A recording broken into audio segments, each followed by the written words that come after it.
All right, we'll start with a little bit of history first. Hosta is also known as Funkia, and you may have seen them in catalogs. Actually, especially a few years ago, called Funkia or plantain lilies in Western culture, but in Japan they're actually called jibashi, and I did look that up to see if I said that right. The genus is in the family Asparagaceae, which is in the asparagus family, which is native to China and Japan, Korea, and the Russian Far East. And the genus was named by Austrian botanist Leopold Tratnik in 1812 in honor of another Austrian botanist, Nicholas Thomas Host. And in 1817, the generic name Funkia was used by German botanist Kurt Springel in honor of Heinrich Funk, a collector of ferns and alpines, and this was later used as a common name for them, and that's how they become Funkias. That's just a little quick history there. Other facts, these are shade plants, and they are perennials, and they're hardy to a pretty cold climate, up to zone 3 or 4. We're in 6B or 7, depending on who you talk about here in central Kentucky or who you talk to. I think they have officially bumped us up to 7. They have fleshy roots and short spreading rhizomes, which makes them really nice because they can spread and get larger clumps. In the spring, they do have broad emerging leaves, a central crown, and it helps cover the soil and suppress the weeds. So these plants actually like shade, and they also then cover the under them with their canopy even more shade. So very few weeds can grow around a hosta because of that. And then depending on the growing conditions and variety, individual plants range in size from 6 inches high up to 3 to 4 feet high and 5 to 6 feet wide. So it's a pretty big amount of size that you can get out of these. And if you look at this picture, you can see some little tiny ones in the front, and you can see how it builds up higher in the back, and that just gives you a nice effect for a shade garden. Hosta is one of the most popular perennials, perhaps being beaten out only by daylilies. It may not be as popular as it was when it first really hit the market, got really popular in the 90s. But for shade, they are the quintessential shade plant for most shade gardens because of their foliage and the fact that they like to grow in the shade. They come in a lot of different types now, different leaf colors, different shapes, different even bloom colors now. There's some of them are darker and some of them are lighter. So they've really done a lot of work on making these look a lot different. And I'll talk about some of these new varieties toward the end of this PowerPoint, and you'll just see what some of the stuff they've done to these. So we grow them obviously for the leaves mostly. They do have a lot of different patterns now. We have the variegated there, we have the solid green, we have the solid blue. There's edges, there's curls, there's creams now, puckered, veined leaves. I mean, a lot of different shapes and sizes out there. And I don't know if anyone has done leaf castings before, but these are really good for that because the backside of the leaf has a really protruding vein pattern, and then that leaves that print whenever you do a leaf print or a concrete casting.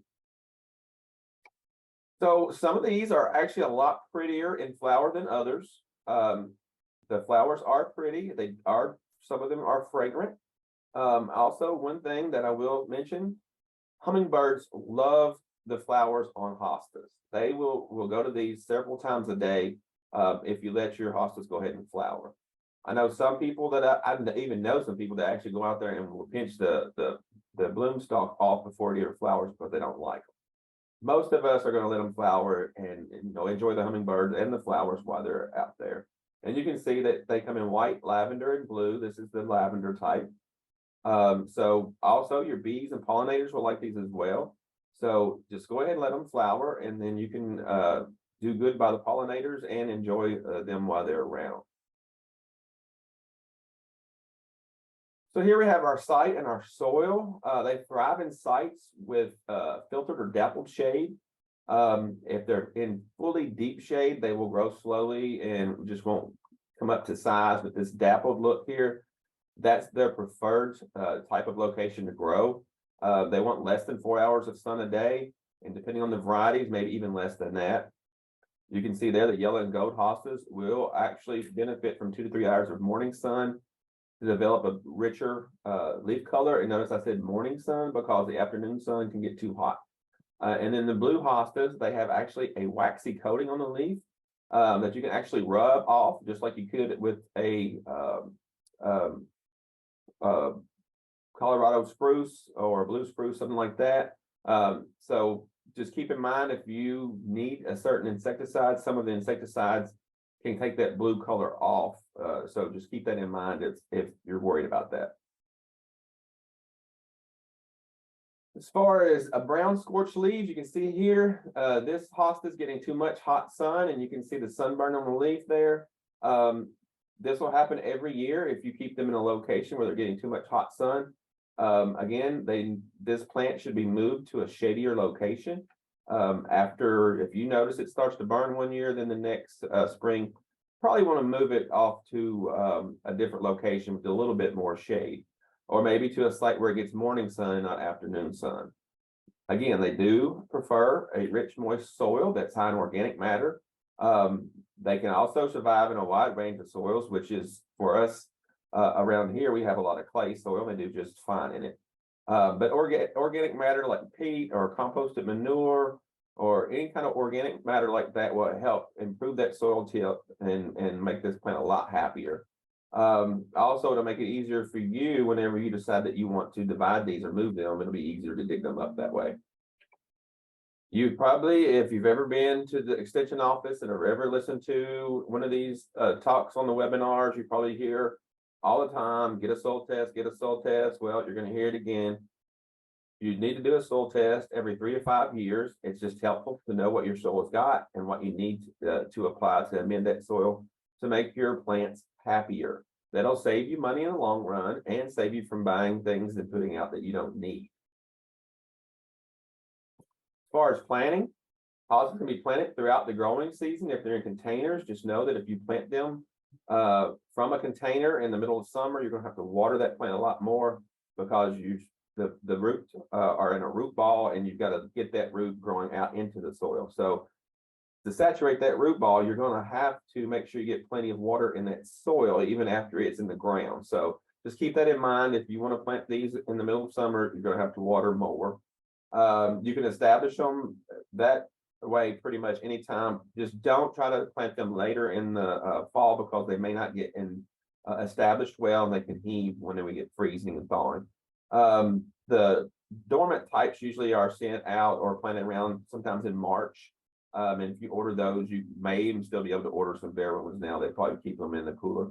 But that's up to you. You're going to get the most variety though by mail order, obviously, because you can go to some of these nurseries and you can get some stuff that you probably are not going to find locally, especially the newer stuff. So you can see here, this is a little bare root plant. This came from a class that I did several years ago. So this was obviously a dormant or almost completely dormant hosta. It's a bare root division. You can get these by digging your own up, or you can order them. You can see there where the new growth is coming from the bud union there with the roots. And this you're going to plant right up next to that little, see the purple that's growing up? You're going to plant that right up next to that, but don't bury those under the soil line. So you can see here, this is a mature hosta. It's not necessarily that you need to transplant or divide these. They'll grow just fine, but I will warn you that if you get an older hosta like this, over time, it will die in the center and you'll end up with like a ring of hosta because they keep growing out and then the center will go away. So it's better to go ahead after they get so big or so large. If you start to notice that you've got a center in it that's no longer got growth coming out of it, just go ahead and divide it and give some away or plant more in your garden or whatever. But you can do that usually in early March is a good time to divide these. So you can see this is a mature hosta. You can see all the new growth coming there. So steps to dividing these is really easy. You dig the clump, separate it out, and you're good to go when you plant back. You could even just take a shovel, go through the center of this clump, or even quarter it and dig it out, and you could still have plants that way. Or if you just wanted to dig a small section off, like the little spot there you see at the second picture there, that right there is enough to start new hostas or give them away, and then you still have your large mature hosta there as well. So that was step 1 and 2. There's step 3 is just dividing it after you've dug it, and they have washed the soil off here. You don't necessarily need to do that. They just did this to make sure that you could see that they separated it, how they separated it in the root system there. Usually if you get these in the mail, bare root, they're probably going to have a little bit of peat or something on them, but they will usually wash all of the native soil off of these. But that's all you need right there is just a piece with a new growth on it, and you're good to go. You do need, if you can, leave as much attached root as possible, because again, that root system there is, the larger the root system, the faster your plant's going to get established and the faster it's going to start to grow. So then you could just space your new divisions in their new planting beds, considering their mature size. Obviously, if they're the small miniature hostas, you're going to plant them close together, and if they're the larger ones, they get 3 to 4 feet tall and 4 or 5 feet wide, then you're going to have to definitely space them accordingly. Now, can you plant them closer to that and wait for the clumps to size up and then move the clumps? Absolutely, that's nothing wrong with that. If you just want to make fill the bed in a little quicker that way, that's an easy thing to do. So here's your step 6. It's nothing but planting them back in the ground, water them well, plant them at the same level that they were when you dug them, and then you just keep them watered and wait till they get established. The good thing is when you divide these in the spring, you've usually got at least 2 or 3 months of cool weather with plenty of moisture to help these plants get started off in the right direction.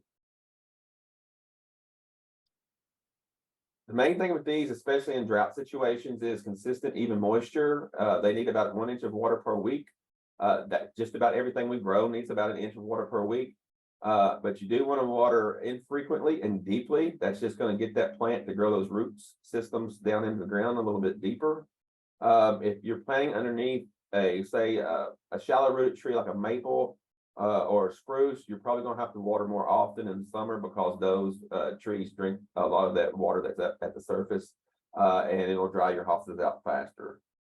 Dry shade is always one of the hardest places to grow plants. Hostas do pretty well at it, but they're still going to need a little bit of extra water in those dry times in really hot, say, July and August weather. Also, mulch will be a good friend for you here, because it's going to help keep the weeds down. It's also going to conserve your moisture, and it's also going to keep your soil moisture from fluctuating. So it's going to keep your plants happier longer. A 2 to 4 inch layer is usually all that we would ever recommend. That's just going to keep your plants happier. It's going to make sure the central crown stays safe as well. We'll talk about some pests here in a minute, but there are a few. As far as fertilizing, obviously, I said earlier, get a soil test. That's the best thing you can do, but they may need a little extra food in the season. If you know you're not going to do a soil test and find out what you need, get something like this slow release Osmocote that you know is not going to burn the plants. And you want to apply the first dose around the 1st of March or early spring, another dose just before flowering, and then one more before Labor Day. Don't fertilize these with anything after Labor Day, because we want these to get hardened off as the weather cools, where they'll make it through the winter. If not, they'll get a lot of fleshy growth, or and just whenever the temperature drops, they'll go to mush. So we want them to get hardened off, get their root systems hardened off in the soil.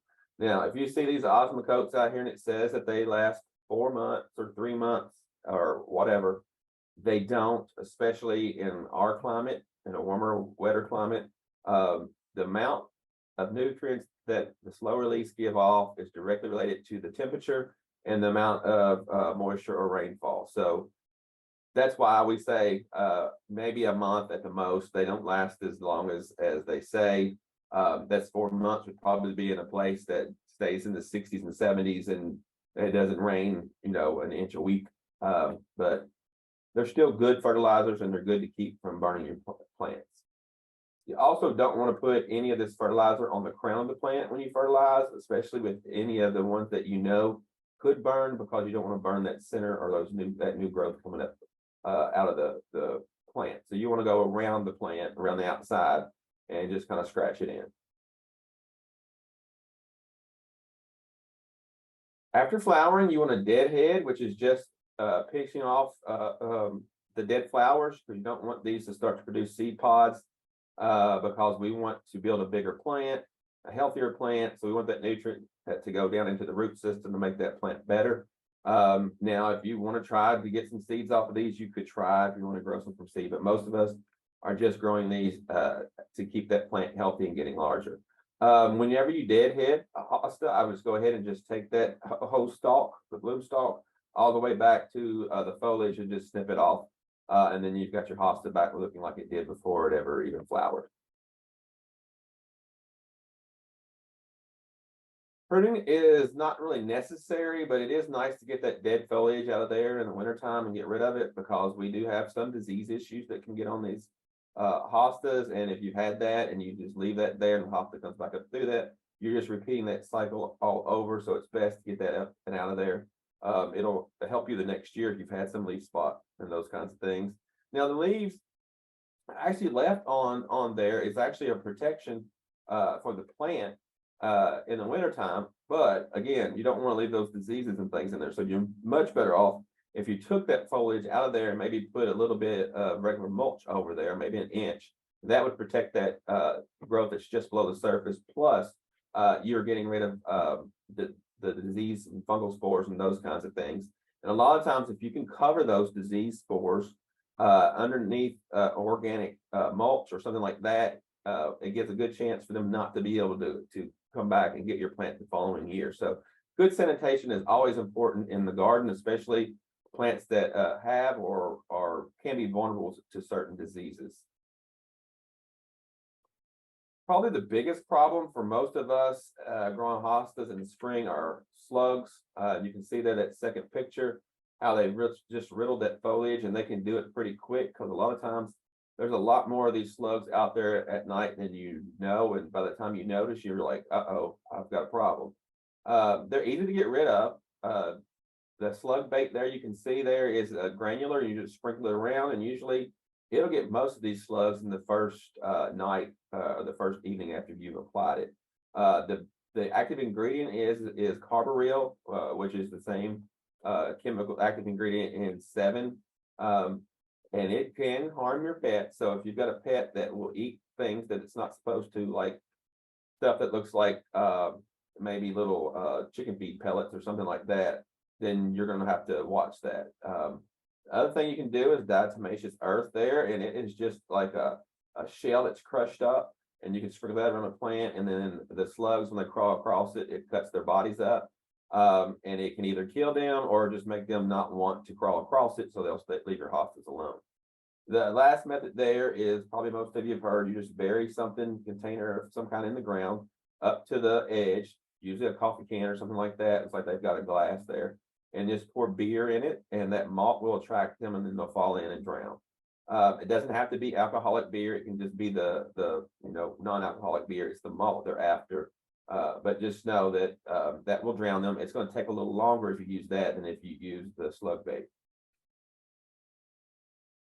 If you've got a deer problem, hostas are going to be a problem for you to grow.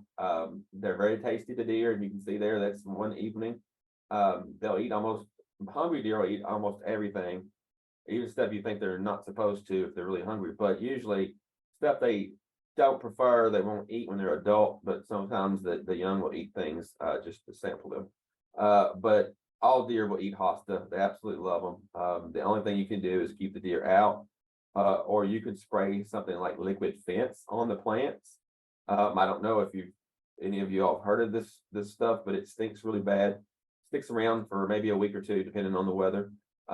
And I tell people, I said, it's liquid fence. It keeps the deer away, but it smells so bad, it'll keep you away too. So if you've got hosta close to the house and the deer come all the way up there, it's probably not something you're going to want to smell every day when you walk past. So maybe easier to put a fence up of some kind to keep the deer out, or maybe a good dog or something like that. I know I've seen deer in towns all the way on Main Street recently, so they're coming in closer and closer to people, and they're not really scared, it doesn't seem like. This is a hail damage. Obviously with those nice fleshy large leaves that when hail hits, it's going to tear and make a mess out of your plant. If you know the hail's coming, you can cover it. Otherwise, you just take the damage and that plant will regrow. It'll take it a while, but it will regrow even in the same season if it's completely defoliated or almost defoliated, like in this situation. Anyway, it'll be fine. It's just something that it's going to look bad for that season. If you know it's coming, you can cover, but other than that, you just got to take the good with the bad with hail. When we first started getting hostas in our area, we didn't really have leaf problems as far as some of these fungal pathogens, even though they were here, but they can riddle some of these plants now.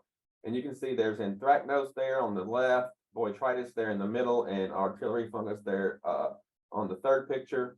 Those can be controlled with fungicides and with sanitation in the garden. That last one there is a virus. You can see it's got that kind of a modeling mosaic pattern to the leaf there. If it gets a virus, there's nothing you can do for it. Best thing for you to do is just dig that plant up and get rid of it. Because if you were to trim that plant and then trim another one, you can spread that virus as well. So again, if it gets a virus, just dig it up, get rid of it, and get you a new plant. You can use these hostas to brighten shady gardens. There's a lot of with gold or variegated hostas. You can use the hostas to bridge gaps in your seasonal perennial bloom. Variegated hostas with whiter cream and other white flowering plants can glow in a moonlight garden. If you're a person that likes to have a moon garden, the lighter versions of some of these can really help with that as well, especially in a shade area. And hosta leaves emerge right after the bulb foliage starts to fade. So they can hide some of your ratty bulb foliage, like your daffodils or your tulips, as that foliage is dying back, and you need to let it die back naturally, where they can size up their bulbs for the following bloom. But the hostas can kind of cover over that and make that area look a lot better if you've got those mixed in there. Also, you can even use these in containers. One big hosta in a container looks really nice if you've not seen that. The only thing is you've got to make sure you can keep it adequately, that's easy for me to say, adequately watered. And that may be, even if you're out of town, having somebody come by and check on it for you, but they are really, really nice. And then you can plant your fragrant hostas close to paths and walkways. That way you can appreciate the flowers when they actually are in flower. And then you can use the small hostas for edging along walkways and flower borders, kind of like you would liriape or ivy or something like that. And then you can even use these in flower arrangements. Believe it or not, I have seen a few flower arrangements with people put these in there, and they look really nice mixed in with the other types of flowers and things. Because if you look at that bloom, it hangs down. It's a tube. It mixes really well. It gives contrast with some of the other flower forms that you might have in your garden at that time. One other thing, did you know that you can eat your hostas? Again, remember they were in the asparagus family, and they actually do taste kind of like asparagus. So you can see there where you would cut. That's where the new growth is coming up. Would I cut all the whole plant off? No, I would probably, if I had several hostas, I'd just get a few shoots off of several, and that way the plant's still going to be healthy. But if you want to try them, you probably have some that's about that size right now, if not a little bit bigger. But if you do, go ahead and try them and see if you like them. I've had a lot of people say they do like them. I like them, but I have asparagus in the garden, so I just eat the asparagus and then enjoy the beauty of the hostas. I said when we started, we talked about some of the new varieties. These are just a few of the ones that are kind of impressive. That first one there is curly fries. It almost looks like an ornamental grass, and it's really cool in a container by itself. Autumn frost there, you can see that bright gold, almost yellow, or it is yellow, but it's almost sunshine looking in the shade. That's autumn frost. And then we have Diamond Lake. Diamond Lake is the blue foliage, but the edge of the leaf is really wavy, which gives you another some more contrast in foliage shapes in your garden. Probably the largest one is that you're going to get in your garden is going to be Empress Wu.